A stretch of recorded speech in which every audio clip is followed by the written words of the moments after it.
I am the owner of Section8Consulting.com. I am a Section 8 consultant, have been so for about 26 years. Today's goal is to discuss in a reasonable manner what is happening with the emergency housing voucher, rapid rehousing, permanent supportive housing, funding for the homeless, obvious vouchers. We learned as of now that, and technically this happened 2 days ago and I missed it, which is highly unusual for me. I don't miss much. But after reviewing a federal report from HUD, okay, direct source, the administration has decided to withhold $3.9 or $3.6 billion in funding to all homeless programs, all emergency housing, all of it. As of now, the entire system that handles that, not housing authorities, but programs for emergency housing, permanent supportive housing, and rapid rehousing and other solutions, is now collapsed. Okay. Now, most programs that accept federal funds do so on the basis that they're on a very shoestring budget. That budget, usually they only have just enough money to operate just past January to wait for new federal funding. With the extension of not being paid, and then of course the denial of that, it has now caused a nationwide failure of the system. This will cause likely insolvency for many continuum of care programs. And for those that have or are utilizing a rapid rehousing voucher, permanent supportive housing, or an emergency housing voucher, unless this is quickly reversed, if you're using that voucher, they're going to discontinue payments, which means you will be evicted. Okay, this is a very, very serious matter. And as I suspected when I made the original video regarding the serious nature of housing and vouchers earlier this year, many decided in my channel that visited that video, decided to make it a political matter. That was never the goal.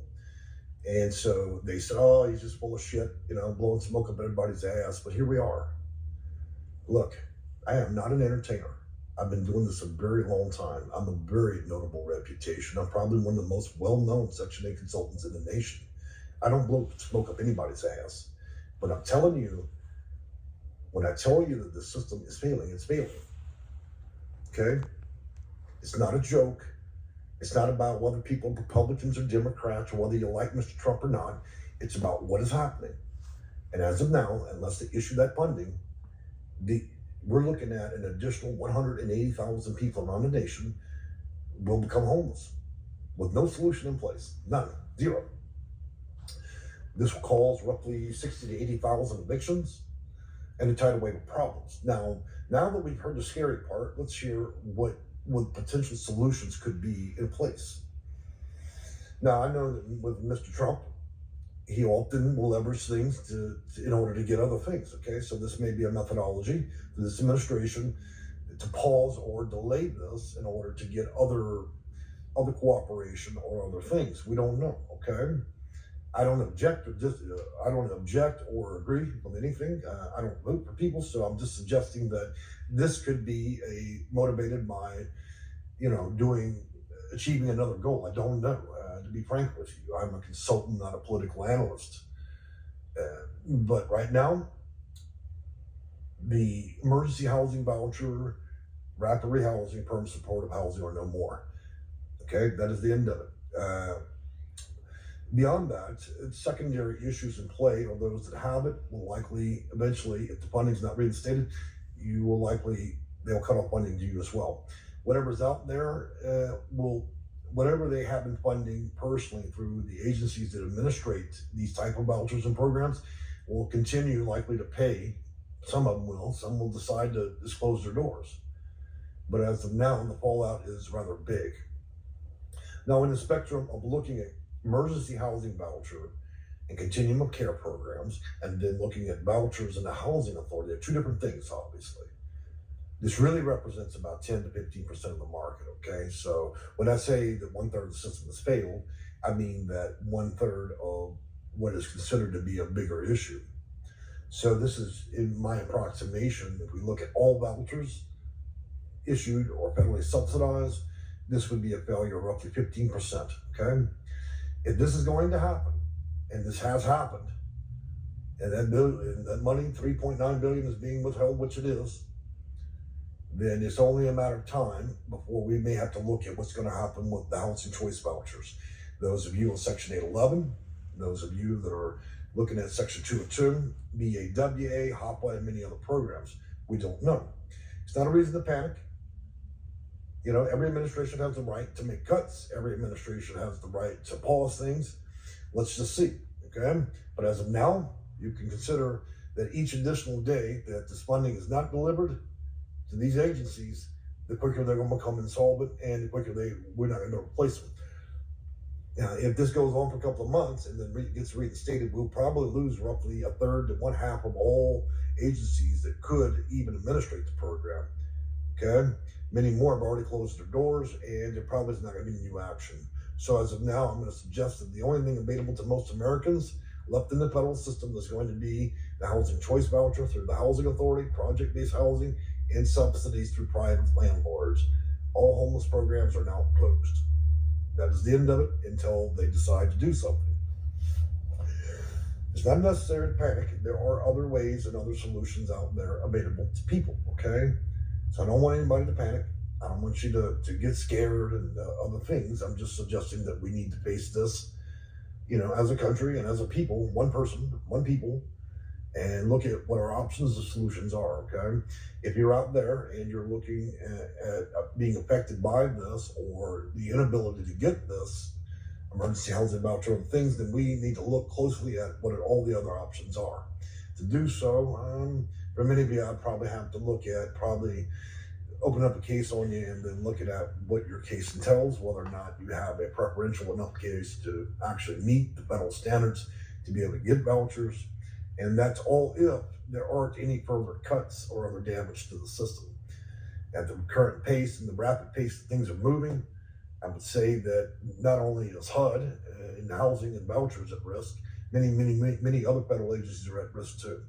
They're gutting everything across many of the different agencies. And what I mean by gutting is I don't mean that they're shutting everything down, okay?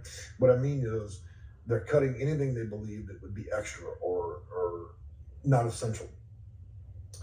And the basis on what people believe are essential or not essential can be affected by many things and skewed in other ways. Keeping people housed is a very important issue. And unfortunately, that is a thing that we face as a reality. So at this point, I'm going to say with 26 years of experience and as an expert in the field, that we are effectively seeing the worst changes in the system since inception of this program. We're also seeing the dissolution of many of the programs and funding. It does not mean this is permanent.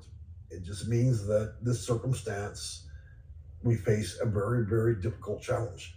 My office itself faces a difficult challenge as to whether or not to even remain open anymore. I'm probably going to remain open, but I'm going to further probably my retirement, which means that would be a 15% reduction to what I'd want to do in terms of consulting clients, whether by phone or whether I'm helping my clients or casework get vouchers, okay?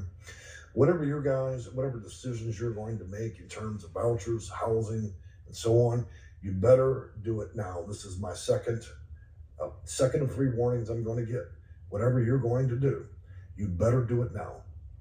If you don't, the system that we may face in a couple of years may be so different than what you have known all your life and what you think you know, that it may no longer be paramount to even use it anymore.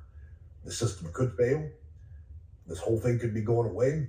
They could gut Section 8 and turn it into something different. You better do something now. The one thing I know is any policy in place or in the future in place with Section 8 is those that have a normal housing choice voucher, there's nothing retroactive. In other words, if you have a housing choice voucher, not an emergency voucher, but a housing choice voucher, you're not at risk, okay? If you don't have something right now and you're thinking about it, you better get off your ass today. I'm not joking. There's very few videos I've made in the past 15 years where I've levied such an important emphasis on you guys making a decision. Now is that time. You don't get that housing choice voucher, let me tell you something. It may not be available to you again, or it may be available, but in a more diminished capacity, or the system itself may change fundamentally and become so difficult that even a guy with my kind of experience and ability to run my clients through loopholes and other things to be able to seek out housing and get it may become, the bar may become so high that even I can't navigate around it. And I'm really good at what I do, considering I probably housed over 22,000 Americans in my career. In a system that people say is impossible, in a system where people say, oh, well, the waiting list is 8, 10, 15 years, but yet most of my clients get it in 1 year or less. Okay? It's been a hard-won battle, and probably over close to 2,000 videos at this point in my career.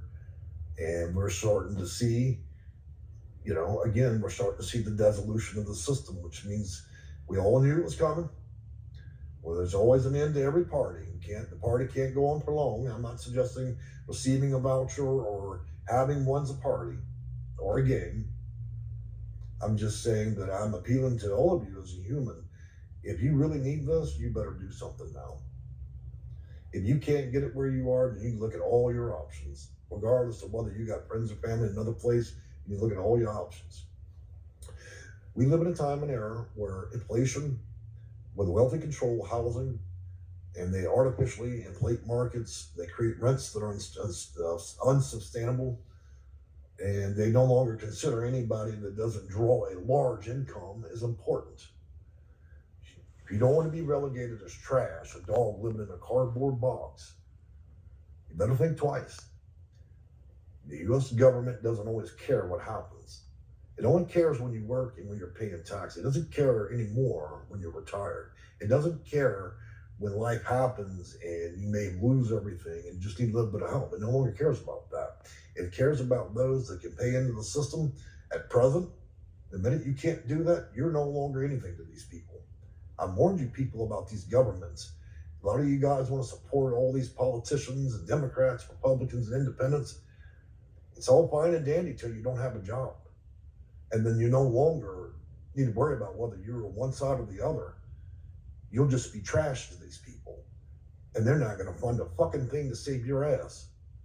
I'll be very clear about that. It's upsetting for me. I'm surprised I haven't used more profanities already.